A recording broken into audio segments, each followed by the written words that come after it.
भारत के कानून कितने सड़े हुए हैं, पुलिस व्यवस्था, न्यायिक व्यवस्था, प्रशासनिक व्यवस्था कितनी सड़ चुकी है, इसका उदाहरण आज के अखबार में छपा हुआ है। मथुरा में 1975 में निंदा सिंह जी ने अपनी पूरी जमीन, अपना पूरा मकान, सब कुछ अपनी बेटी को वसीयत किया था 1975 में। 1977 में यानी 1977 में वो मर गई जमीन वसीयत करने के बाद। उनके मरने के लगभग 20 साल के बाद 1996 में उनके गांव वालों ने उनको जिंदा कर दिया। 1975 में वसीयत किया, 1977 में मर गई। 1996 में उनके पड़ोस के दिनेश सुरेश ओम प्रकाश ने उनको जिंदा दिखा दिया कागजों में, और उनकी बेटी जिसको उन्होंने वसीयत किया था उसको मरा हुआ दिखा दिया। सोचिए जरा, भ्रष्टाचार कितना है, कानून का मतलब खौफ ही नहीं है। वसीयत किया 1975 में, मर गई वो 1977 में, उनको जिंदा दिखाया 1996 में 20 साल के बाद, और उनकी बेटी जो जिंदा थी उसको मरा हुआ दिखा दिया, और मरा हुआ दिखा के वो 13 एकड़ जमीन अपने नाम करा लिया 3 लोगों ने। उसके बाद 1996 से उनकी बेटी विद्या जो जिंदा थी वो अपने आप को जिनको मरा हुआ दिखा दिया गया था वो जिंदा होने का सबूत पेश कर रही थी। 29 साल 1996 से लेके अभी 3 दिन पहले तक 2025 तक वो कोर्ट में लड़ती रही और कागज़ दिखाती रही कि मैं जिंदा हूं, लेकिन अपने आप को जिंदा साबित नहीं कर पाई और अब वो भी चली गई। ये है घटिया कानून का दुष्परिणाम। और ये कहाँ हुआ है? मथुरा में, भगवान कृष्ण की जन्मभूमि पे हुआ है। इसलिए मैं बार बार कहता हूँ, डॉक्टर बहुत अच्छा हो, जब तक दवाई नहीं बदलेगी बीमारी ठीक नहीं होगी। और ये पहली घटना नहीं है। एक जौनपुर में केस चल रहा है, 1985 से चल रहा है, 40 साल बीत चुके हैं, 400 तारीख मिल चुकी है, और रघुबीर मिश्रा 31 मार्च को मरे कि 2 अप्रैल को मरे, अभी यही तय नहीं हो पाया। केवल यह तय हो जाए कि रघुबीर मिश्रा 31 मार्च को मरे कि 2 अप्रैल को मरे, तो यह स्पष्ट हो जाएगा कि उनकी कौन सी वसीयत असली है, कौन सी वसीयत नकली है। और ये पूरे देश की कहानी है। ये गुजरात की भी कहानी है, यही उत्तर प्रदेश में भी हो रहा है, बिहार में भी हो रहा है, झारखंड में भी हो रहा है, बंगाल में भी हो रहा है, केरल में भी हो रहा है, दिल्ली में भी हो रहा है। क्यों हो रहा है? क्योंकि जो तहसील है वो भ्रष्टाचार का अड्डा बना हुआ है, जो डिस्ट्रिक्ट कोर्ट है वो भ्रष्टाचार का अड्डा बना हुआ है। आप कुछ भी कर लो, बस पैसा फेंको, तमाशा देखो। और ये सब क्यों चल रहा है? क्योंकि हमारे कानूनों का खौफ नहीं है।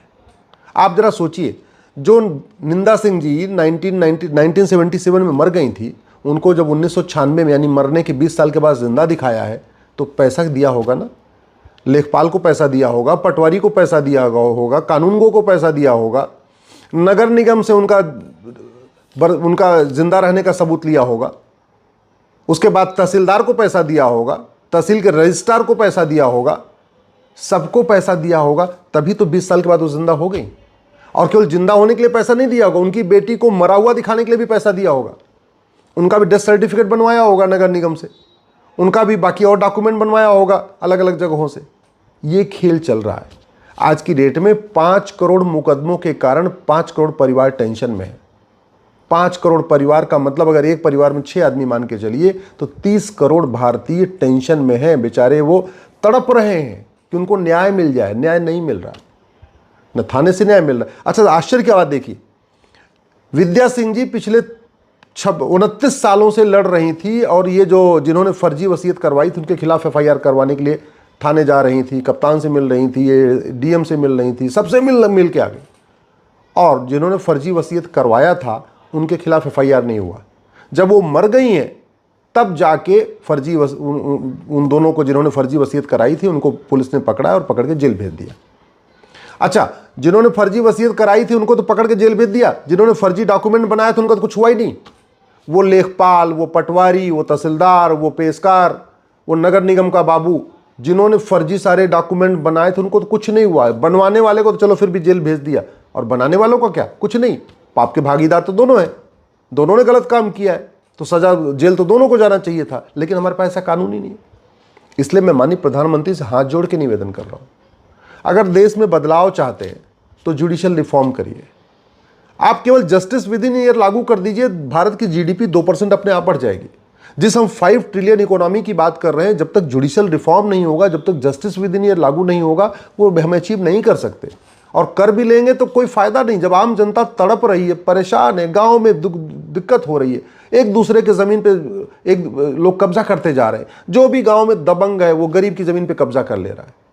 कहां से सामाजिक समरसता आएगी, कहां से आपस में भाईचारा बढ़ेगा? कानून का कोई खौफ नहीं है। जो दबंग है वो गरीब के खिलाफ FIR कर दे रहा है, और जो गरीब है बेचारा वो चाह के भी FIR नहीं करवा पा रहा। विद्या सिंह आखिर लड़ी ना, 29 साल लड़ी है, FIR नहीं करवा पाई। हाँ, मर गई तब जाके FIR हो गया। मैं माननीय प्रधानमंत्री से निवेदन कर रहा हूं, सबसे पहले आप झूठ को गंभीर अपराध घोषित करिए। ये जो नई भारतीय साक्ष्य संहिता बनी है ये पहले से अच्छी है, लेकिन इसमें झूठ पकड़ने के लिए narco polygraph brain mapping test का प्रावधान नहीं है। आप केवल एक narco polygraph brain mapping test कानून बना दीजिए। मैं गारंटी के साथ कहता हूं, लोग झूठी शिकायत करने से डरेंगे, झूठी गवाही देने से डरेंगे। विद्या सिंह 29 साल तक अपने आप को जिंदा साबित नहीं कर पाई, क्योंकि उनके खिलाफ लगातार झूठी गवाहियां चल रही थी। और झूठी गवाही कैसे होती? पैसे से होती है। इस जो 5 करोड़ मुकदमे चल रहे हैं वो इसलिए चल रहे हैं क्योंकि भारत में झूठी शिकायत करना गंभीर अपराध नहीं है, झूठी FIR करना गंभीर अपराध नहीं है, झूठी जांच करना गंभीर अपराध नहीं है, झूठा हलफनामा दाखिल करना गंभीर अपराध नहीं है, झूठी गवाही देना गंभीर अपराध नहीं है, और जज झूठा फैसला भी दे रहे हैं, क्योंकि झूठा फैसला भी देना गंभीर अपराध नहीं। जजों की अकाउंटेबिलिटी नहीं। पुलिस चार्टर है नहीं कि हाँ भैया आपके पास शिकायत आएगी तो आपको 1 घंटे के अंदर FIR करना ही करना है। हमारे पास पुलिस चार्टर नहीं है कि अगर आपने FIR कर लिया तो आपको 3 महीने के अंदर जांच करना ही करना है। ऐसा कोई सिस्टम ही नहीं। हमारे पास एडमिनिस्ट्रेटिव चार्टर नहीं है कि तहसीलदार हो, चाहे वो SDM हो, चाहे कलेक्टर हो, चाहे कप्तान हो, कि आपके पास जो शिकायत आई है आपको 1 महीने के अंदर या 15 दिन के अंदर या 2 महीने के अंदर या 3 महीने के अंदर आपको इसका हला भला करना ही करना है। ऐसा कोई जो हमारे पास एडमिनिस्ट्रेटिव चार्टर भी नहीं है, ना जुडिशियल चार्टर है। जज जितनी मर्जी उसकी तारीख दे दे। जौनपुर में दिया है ना, चकबंदी अधिकारी ने 400 तारीख दिया है उन पिछले 40 साल में, और फैसला अभी भी नहीं किया। और अभी भी फैसला हो जाएगा तो चकबंदी अधिकारी के यहाँ, फिर बाद में SOC के यहाँ जाएगा, SOC के बाद DDC के यहाँ जाएगा, DDC के बाद चकबंदी कमिश्नर के यहाँ जाएगा, चकबंदी कमिश्नर के बाद हाई कोर्ट जाएगा, हाई कोर्ट के बाद फिर सुप्रीम कोर्ट आएगा। दबंग गांव में अत्याचार कर रहे हैं, उसका मूल कारण है घटिया कानून। थाने, चाहे वो नगर निगम हो, चाहे जो भी सरकारी डिपार्टमेंट, भ्रष्टाचार के अड्डे बने हुए हैं। फर्जी आधार बन रहा है 2-2 हज़ार रुपए में, फर्जी राशन कार्ड बन रहा है 2 हज़ार रुपए में, फर्जी ड्राइविंग लाइसेंस बन रहा है 3 हज़ार रुपए में, फर्जी बर्थ सर्टिफिकेट बन जाता है 2 हज़ार रुपए में, फर्जी एज सर्टिफिकेट बन जाता है 2 हज़ार रुपए में, फर्जी इनकम सर्टिफिकेट बन जाता है 2 हज़ार रुपए में। जब तक ये फर्जी डॉक्यूमेंट बनाना और बनवाना गंभीर अपराध नहीं होगा तब तक देश में शांति नहीं आएगी। फर्जी वसीयत बन जाती है, 10 से 15 हज़ार रुपये में फर्जी वसीयत बन जाती है, 10 से 15 हज़ार रुपये में फर्जी विरासत बन जाती है। पूरा खेल चल रहा है। आप 50,000 लाख रुपए तहसील में खर्च करिए, जिसकी चाहिए उसकी प्रॉपर्टी को आप रजिस्ट्री करा लीजिए, और रजिस्ट्री कराने के बाद वो बेचारा तड़पता रहेगा, करता रहेगा। इसलिए मैं माननीय प्रधानमंत्री से निवेदन कर रहा हूँ, पहली बात तो ये भारतीय न्याय संहिता में एक चैप्टर डालिए, offence relating to cheating, fraud, forgery, और इसमें चीटिंग, फ्रॉड, फोर्जरी को गंभीर अपराध घोषित करिए। इसको बलात्कार के समान गंभीर अपराध घोषित करिए। चीटिंग, फ्रॉड, फोर्जरी में कम से कम 10 साल की सजा और अधिकतम 20 साल से मिनिमम 10 ईयर की सजा का प्रावधान करिए। झूठी शिकायत, झूठी गवाही, झूठा एफिडेविट, झूठा हलफनामा में कम से कम 10 साल की सजा का प्रावधान करिए। झूठे डॉक्यूमेंट बनाने पे, झूठी वसीयत, झूठी विरासत, झूठा एज सर्टिफिकेट, झूठा डेथ सर्टिफिकेट, झूठा बर्थ सर्टिफिकेट, झूठा आधार, झूठा पैन कार्ड, इसको जो झूठा कागज बनाना और बनवाना दोनों गंभीर अपराध घोषित करिए। केवल बनवाने वाले को सजा देने से बात नहीं बनेगी जब तक बनाने वाले को सजा नहीं मिलेगी। और इस 1858 में जो ये सिविल प्रोसीजर कोड बना था जिससे जमीन का मुकदमा तय होता है, हालांकि अमेंड होकर 1908 का बन गया है, लेकिन इसको बदलिए। ये नया कानून ज़रूरत है। आप प्रॉपर्टी को आधार से लिंक करिए। 1861 का पुलिस एक्ट बदलिए, भारत में पुलिस रिफॉर्म करिए, पुलिस चार्टर लागू करिए। यह रिप्रेजेंटेशन ऑफ पीपल एक्ट को बदलिए। भ्रष्टाचारियों के चुनाव लड़ने, पार्टी बनाने, पार्टी पदाधिकारी बनने पर आजीवन प्रतिबंध की व्यवस्था करिए। ये सिटीजनशिप एक्ट बदलिए। भ्रष्टाचारियों की नागरिकता खत्म करने के लिए इसमें अमेंड करिए, इसको प्रावधान करिए। जब तक भ्रष्टाचारियों की नागरिकता नहीं खत्म होगी तब तक खौफ नहीं पैदा होगा।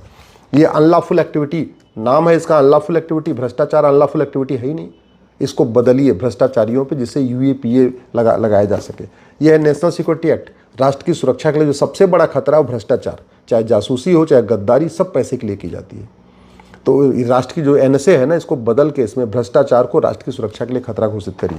ये प्रिवेंशन ऑफ करप्शन एक्ट, सड़ा हुआ कानून, ऐसा सड़ा हुआ कानून कि लोगों को भ्रष्टाचार करने में कोई खौफ ही नहीं पैदा है, इसको बदलिए। ये बेनामी प्रॉपर्टी एक्ट, खूब लेन देन चल रहा है, खूब तहसील में लेन देन चल रहा है, सब कुछ चल रहा है, क्यों? कानून ये सड़ा हुआ है, कानून का कोई खौफ नहीं है। ये मनी लॉन्ड्रिंग के जरिए ज़बरदस्त पूरा खेल चल रहा है, क्यों? क्योंकि कानून सड़ा हुआ है और कानून अब इसको बदलने की ज़रूरत है। शिक्षा में संस्कार देंगे, उससे भी भ्रष्टाचार फर्क पड़ेगा। तो राइट टू एजुकेशन को भी बदलना पड़ेगा। ये पूरा जो कालाधन का कारोबार चल रहा है, क्यों चल रहा है? क्योंकि कानून सड़ा हुआ है, कानून घटिया है। मैं माननीय प्रधानमंत्री जी से हाथ जोड़ के निवेदन कर रहा हूँ, भारत में अगर शांति चाहते हैं, खुशहाली चाहते हैं, तो कानूनों को बदलिए। बिना कानून बदले कोई परिवर्तन नहीं आएगा। गांव में जो अशांति है, जो लोग खुश नहीं है, उसको इसलिए नहीं है क्योंकि कानून हमारे सड़े हुए हैं, कानून हमारे घटिया हैं। गांव में जो सामाजिक समरसता टूटी हुई है, उसका मूल कारण है घटिया कानून। गरीब जो परेशान है, उसका मूल कारण है घटिया कानून। किसान, मजदूर, सब लोग परेशान है सड़ी हुई न्यायिक व्यवस्था से। इवन व्यापारी भी परेशान है, मिडिल क्लास परेशान है, अपर क्लास परेशान है, एलिट क्लास परेशान है। कोई ऐसा, हिंदू भी परेशान है, मुसलमान भी परेशान है, पारसी भी परेशान है, ईसाई भी परेशान है, ब्राह्मण भी परेशान है, क्षत्रिय भी परेशान है, वैश्य भी परेशान है, दलित भी परेशान है। किससे परेशान है? घटिया कानूनों से। पुलिस रिफॉर्म करिए, जुडिशियल रिफॉर्म करिए, एडमिनिस्ट्रेटिव रिफॉर्म करिए, पुलिस चार्टर लागू करिए, जुडिशियल चार्टर लागू करिए, एडमिनिस्ट्रेटिव चार्टर लागू करिए। और मैं गारंटी के साथ कहता हूँ, सारे मुकदमे अपने आप खत्म हो जाएंगे और मुकदमों का फैसला 6-6 महीने में होगा। जस्टिस विद इन ईयर, 1 साल तो मैं ज़्यादा बता रहा हूँ, मैं गारंटी के साथ कहता हूँ 6-6 महीने के अंदर मुकदमों का फैसला शुरू हो जाए। अगर झूठ को गंभीर अपराध घोषित किया जाए, झूठे कागज बनाने और झूठे कागज बनवाने को गंभीर अपराध घोषित किया जाए, भ्रष्टाचारियों की 100% संपत्ति जब्त करने, नागरिकता खत्म करने, आजीवन कारावास देने के लिए कानून बना जाए, भारत में रामराज्य आ जाएगा, सारे फर्जीवाड़े बंद हो जाएंगे।